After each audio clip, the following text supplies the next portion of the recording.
बिस्मिल्लाहिर्रहमानिर्रहीम। बिस्मिल्लाहिर्रहमानिर्रहीम।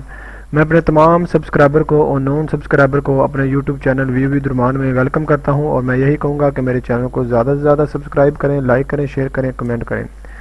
आज मैं आपके सामने जो लेके आया हूं वो CS507 असाइनमेंट की सोल्यूशन लेके आया हूं। बड़ी आसान असाइनमेंट आई थी लेकिन थोड़ी समझने वाली थी।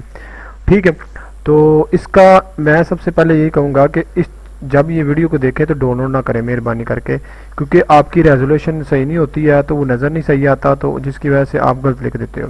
ठीक है, और इसके दरमियान भी मैंने आपको ना स्क्रीनशॉट लेने के दरमियान में स्क्रीनशॉट लेकर वही लिख दो नहीं, मैंने इसके ऊपर डिस्कशन करनी है, आपके ऊपर बताना है आपको कि आपने किस तरह लिखना है।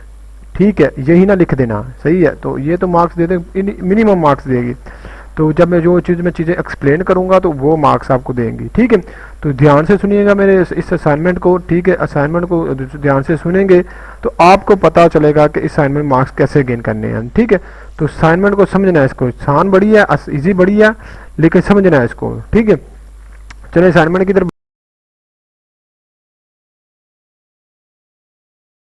बढ़ते हैं। ये आपकी असाइनमेंट थी CS501 की। जो असाइनमेंट पहले असाइनमेंट नंबर 1 थी जो आपकी, वो थी different types of the organization have different information requirement. देखिए जी, उसने कहा कि different type of the organization different requirement रखती हैं, बिल्कुल रखती हैं। अब different type of the organization में 3 आती हैं, स्मॉल आता है, मीडियम आता है और लार्ज आता है। ठीक है, कहता है योर टास्क इज टू अपनी मर्जी की। इज टू का मतलब होता है अपनी मर्जी की।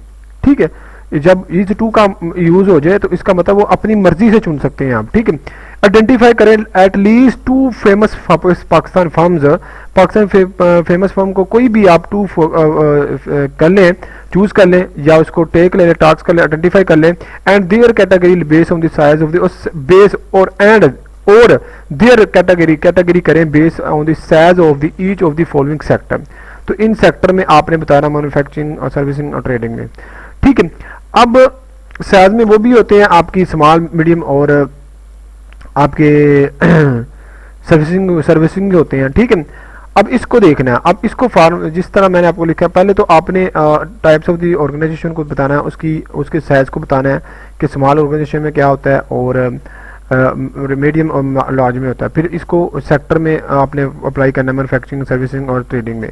ठीक है, इसको ऐसे अप्लाई करना है। आसान ही है, थोड़ा थोड़ा अप्लाई कर दीजिएगा। आपको एक्सप्लेन ना कीजिएगा, थोड़ा थोड़ा एक्सप्लेन पता होना चाहिए आपको। जैसे मैं आपको बताता हूँ, ये है पार्ट 1। इसको मैं आपको बताता हूँ कि इसमें यह है कि डिफरेंट ऑर्गेनाइजेशन, स्मॉल ऑर्गेनाइजेशन है, उसकी जो इन्फॉर्मेशन रिक्वायरमेंट देखो information required of the small organization की, ये इंपॉर्टेंट है चीज़ें। ठीक है, डे टू डे ट्रांजेक्शन है। अब देखिए, कोई भी आप एग्जांपल पुट करें, कोई आपसे नेट से ले सकते हैं, कोई स्मॉल कंपनी का ऑर्गेनाइजेशन कौन सी है पाकिस्तान में, वो पुट करें, कोई भी आप ले सकते हैं, बड़ी सी मिल जाएगी आपको। तो उसकी आपने मैच करना है उसके साथ कि वो कंपनी डायरेक्ट ट्रांजेक्शन करती है, डिले सेलिंग करती है, कैश मैनेजमेंट करती है, रिसीवेबल और पेबल करती है। ठीक है, तो ये इंफॉर्मेशन रिक्वायर होता है स्मॉल ऑर्गेनाइजेशन में। ठीक है, ऐसे ही आपने मीडियम लार्ज जो ऑर्गेनाइजेशन होती है, जो पाकिस्तान में आज फेमस है मीडियम लार्ज साइज की ऑर्गेनाइजेशन, उसको लेना है।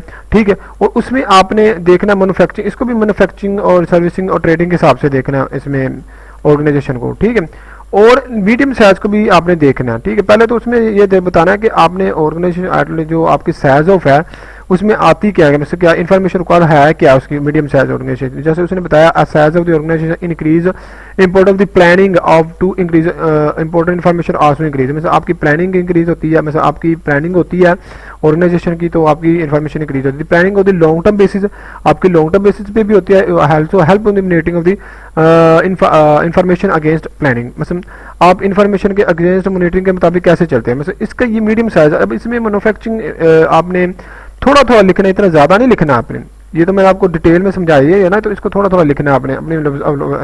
ये रिक्वायर्ड इन्फॉर्मेशन के ऊपर ध्यान देना, उसको आपने रिक्वायर्ड इन्फॉर्मेशन के साथ साथ उसको आपने मीडियम मैन्युफैक्चरिंग और ट्रेडिंग में आपने कन्वर्ट कर देना। ठीक है, अब देखिएगा लार्ज इन्फॉर्मेशन, जैसे information requirement, number of the employees है, अमाउंट ऑफ द टर्नओवर है, और नंबर ऑफ द ब्रांचेस है, प्रॉफिट साइज है, वैल्यू ऑफ द एसेट्स है, number of the business and the organization in the working with the such large size of the organization. मतलब ये अब इसको भी ऐसा लिख सकते हैं, ठीक है। तो ये भी आपको रिक्वायरमेंट है, लेकिन इसमें आपको पुट करना है, आपने वो कंपनीज के नाम को पुट करना है, ये रिक्वायरमेंट है इसकी, ठीक है। उस रिक्वायरमेंट के भी हमें मुताबिक चलना है। अब मैन्युफैक्चरिंग में ट्रेडिंग में थोड़ा होगा वो थोड़ा बहुत लिख के ए पार्ट कर देने वाले, तो जाहिर आप इसमें भी एडजस्ट कर दें तो बेहतर होगा, ठीक है। आगे देखिएगा आपका पार्ट बी है, पार्ट बी है कि आपका पार्ट बी है मैन्युफैक्चरिंग सेक्टर में और सर्विसेज सेक्टर, ट्रेडिंग सेक्टर में in list at least 2 distinct information requirement, तो कम से कम 2 information requirement they for each of the following sector. मतलब आपका मैन्युफैक्चरिंग में, ट्रेड सर्विसिंग में और ट्रेडिंग में, तो ये सिंपल सा आंसर है। तो इसमें ये मैन्युफैक्चरिंग आ जाती है, रिक्वायरमेंट आ जाती है, manufacturing involves more and sub processing detail information required, ठीक है। ये इन्फॉर्मेशन रिक्वायर्ड आ जाता है before transferring material and warehousing manufacturing and final consumer. अब इसमें ये भी है कि इन्फॉर्मेशन रिक्वायरमेंट ऑफ मैन्युफैक्चरिंग जो होता है वो सेक्टर होता है management in concern with day to day cost, production target and quality of the. ये बिल्कुल आसान है, इसे ऐसे भी लिख सकते हैं, बस अपने अल्फाज में एक्सचेंज कर, अपने अल्फाज में लिखिएगा जरूर, तो ये इधर से कॉपी ना कर लीजिएगा, ठीक है। तो सर्विसेज सेक्टर में आ जाता है, जैसे product intangible information is critical versus type है, उसमें जो वो है preparation of the delivering customer, ये रिक्वायर है। Certification quality maintenance is and structure of the reporting, ठीक है। अब इसमें इन्फॉर्मेशन रिक्वायर्ड जो होती है वो इस क्वालिटी आपकी क्वालिटी मेरी सर्विसेज को प्रोवाइड होती है, मनी ऑफ द डिलीवरिंग होती है, कस्टमर सर्टिफिकेशन होती है, टाइम शेड्यूलिंग होती है, रिसोर्स मैनेजमेंट होती है, ठीक है, सही है। और इसमें ट्रेडिंग आ जाती है, ट्रेडिंग में जो रिक्वायरमेंट होती है वो कस्टमर प्रॉफिट होता है, कस्टमर कंपोनेंट्स होते हैं, वैल्यू ऑफ द सेल होता है, प्रॉफिटेबिलिटी होती है। तो ये आपकी रिक्वायर्ड है, इसके मुताबिक वो कंपनी में ऑर्गेनाइजेशन चलती है, तो ये होनी है। इसके ऊपर आपने रिक्वायर्ड ऑफ इन्फॉर्मेशन के मुताबिक आपने इसके ऊपर कमेंट्स करने हैं, ठीक है, थोड़े बहुत है, तो आपको मार्क्स मिल जाएंगे, ठीक है। आगे देखिएगा, आगे क्वेश्चन नंबर 2 है, इसको समझिएगा, इसको समझिएगा, इसको आप स्क्रीनशॉट ले लीजिएगा, इसमें आपको लिखाने हैं, लिखाने हैं आपको, तो आपको पता चल जाएगा, ठीक है। तो ये पूरी वीडियो सुनिएगा, ठीक है, पूरी वीडियो सुनेंगे तो आपको पता चलेगा ना, ठीक है। अब देखिए कहता है कि there are the different sources information, ठीक है, इंटरनल एक्सटर्नल दोनों चीजें होती हैं और ऑर्गेनाइजेशन यूज करता है उसको। Following the source of the information are used of the newly development of the organization decision making purpose, which are the required to the indicate type of the internal and external source of the information required in the just list। आपको ये list बताई हुई है, इसमें से आपने ये बताना कि इसमें एक्सटर्नल के हमने, और फिर एंड, ये एंड की दूसरी रिक्वायरमेंट होती है, उसने बताया कि हाउ वुड यू नो, कैसे जान सकते हैं that information from the from the source is ideal for the decision. मतलब हम कैसे बता सकते हैं ये आइडियल डिसीजन के लिए बेटर है, ठीक है। तो इसके लिए भी हम आगे देखेंगे, इसको कैसे देखेंगे। अब देखिए इसमें ना कहता है सर्वर ऑफ दी, कहता है सर्वर ऑफ दी, एक मिनट है जी, survey conduct by HR department for the employ certification. भाई आप एम्प्लॉय सर्टिफिकेशन के लिए काम करते हो, एचएमआर करता है, एचएमआर करता है, ठीक है। ये आपका क्या होगा, इंटरनल होगा, ठीक है। आप सर्वे कंडक्ट करते हो independent requirement consulting from salary ranking by the professional, मतलब आप सैलरी और रैंकिंग बाय करते हो तो ये आपका क्या होगा, रिक्रूटमेंट के लिए एक्सटर्नल होगा, क्योंकि आपने कंडक्ट करना है, इंडिपेंडेंट रिक्रूटमेंट करनी है आपने, तो एक्सटर्नल की तरफ कर रहे हो, ठीक है।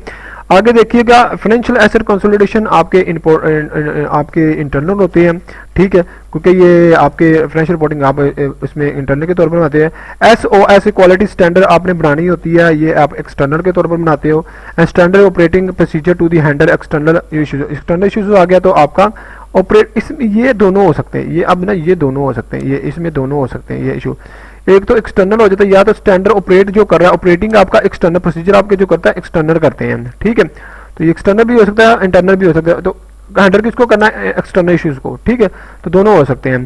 कि crouching stock exchange market strategy, marketing strategy, तो सारी बात ये एक्सटर्नल के लिए बात बताता है, और लोकल लॉ भी, लेबर लॉ भी आपका एक्सटर्नल है। वैसे इसके में ये आपकी एक्सटर्नल मार्केटिंग में आ जाती है, आपको चैप्टर नंबर 3 में आपको एंड में मिल जाएगा, और इसमें बकायदा डिटेल में नहीं बताया हुआ, तो लेकिन आपको ये सर्वे करना पड़ता है, ठीक है, सही है। आगे देखिएगा, आगे ये प्रेडिकल, इसके ऊपर जो